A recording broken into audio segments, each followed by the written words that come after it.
You had to have the win. Let's just get out ahead of it. Let's start with the lead. You had to win this game. Team morale, the whole fighting back to getting back to 500, all of what we felt like we fought so hard to do would have been gone in the blink of an eye. You'd be 3 games below 500. You just got swept by the Marlins, and you'd just be saying, quite literally, this is the same song and dance that we have done time and time again, dating back to when we've been fans since maybe forever. Austin Wynns. He's the first on the rundown, as he should be. I just think that there are times where you just assume that you're going to get something out of an asset. And for whatever reason in baseball, we just presume that it's going to work out the way in which, you forecasted. I don't care who you are.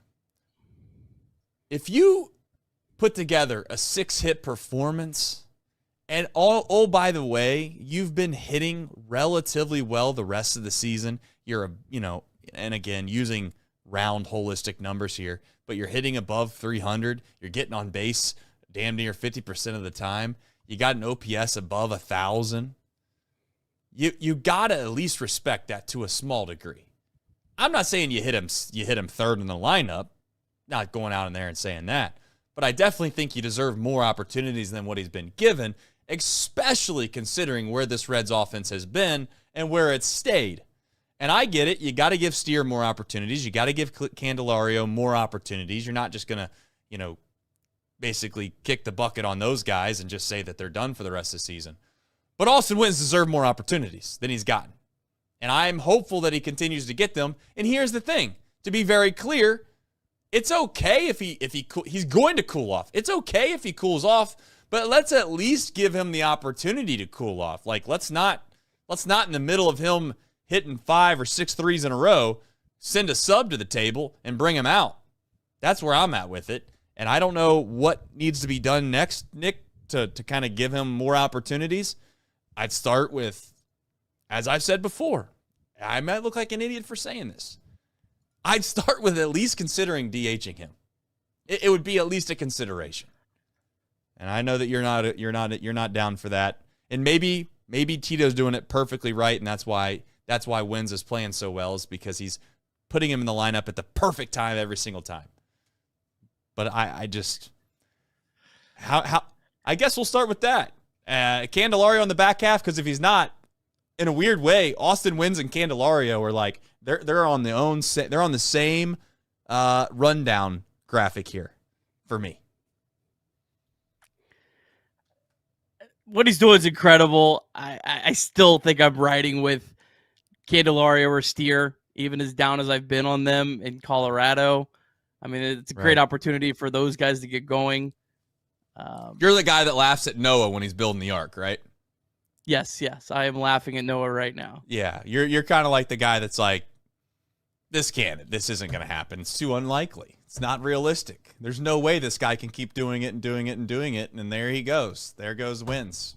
Similar to, I don't want to go too far with this. It's maybe a little sacrilegious, but there goes Wynns. He's just building the ark, and the next thing you know, it starts to rain, and he's starting to look more like he's that guy. But I could be wrong. We'll see.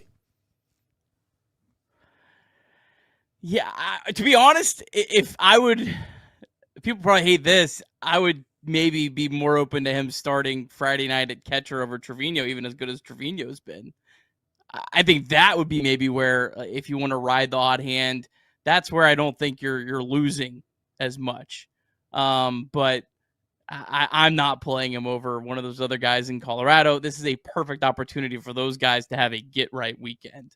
I mean, we've seen games in Colorado. Phil Irvin had 5 hits in Colorado, or maybe 6 hits. I don't know. It was a lot of hits in a game. So I'm playing those guys. You need those guys. I don't think your chances of winning are better with Austin Wynns, and I think it's better for those guys long term. So crush me just like you did last year when I said what Reese Hines wasn't going to last. Yeah, and I mean, ultimately, it would have been nice to at least see him stay. Maybe it would have worked, maybe it wouldn't have, but I know the alternative never really worked either. All right, moving forward, what you do with Austin Wynns, you obviously think that it's not that big of a deal.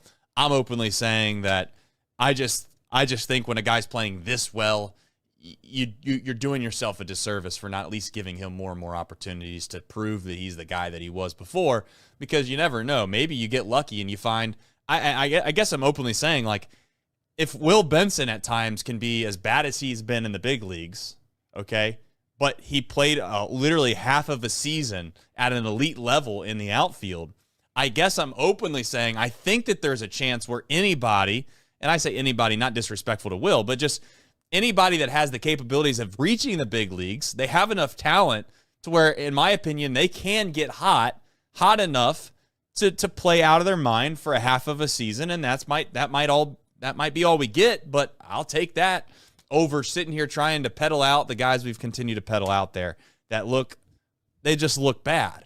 The last thing I'll say is, like, Candelario caught a break today by Ellie. You have Ellie ball on the back of the rundown.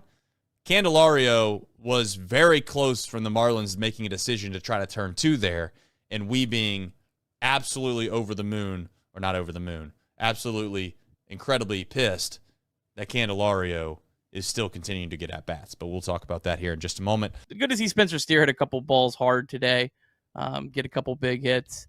I'm fascinated to see what Steer and Candelario do this weekend in Colorado.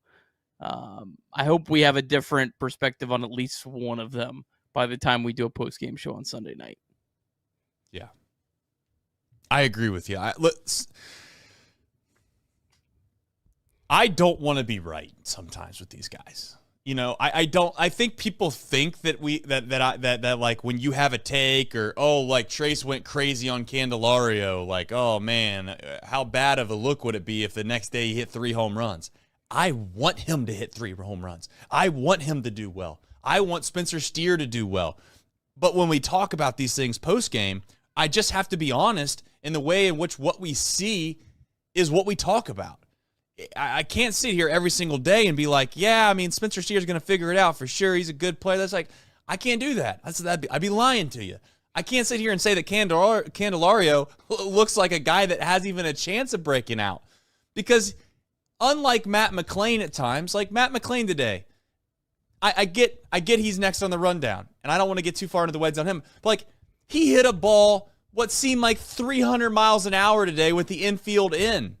If that ball gets through and a couple runs score, Matt McClain has, he's a 1 for 5 day, but he's got a couple RBIs.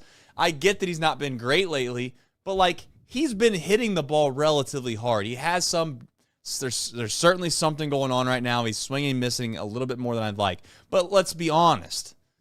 There's a far, far cry from what you see in Matt McClain and what you see with Candelario and Spencer Steer. And hopefully we can recognize that as a group and understand that there are certain times to freak out over certain players, and then there's times where you want to give them a little more leash. I'm Steer and Candelario, like we're already, the leashes ran out for me. I have a genuine question for you before we leave. Hypothetically speaking, of course. How much longer do you have to go before Candelario doesn't get a meaningful hit before you decide that he just doesn't play anymore? How long does it go? I'm just curious. What do you think the line in the sand is? I don't know. If he has a pretty bad weekend in Colorado, I would probably be trying to do one of those courtesy IL stints.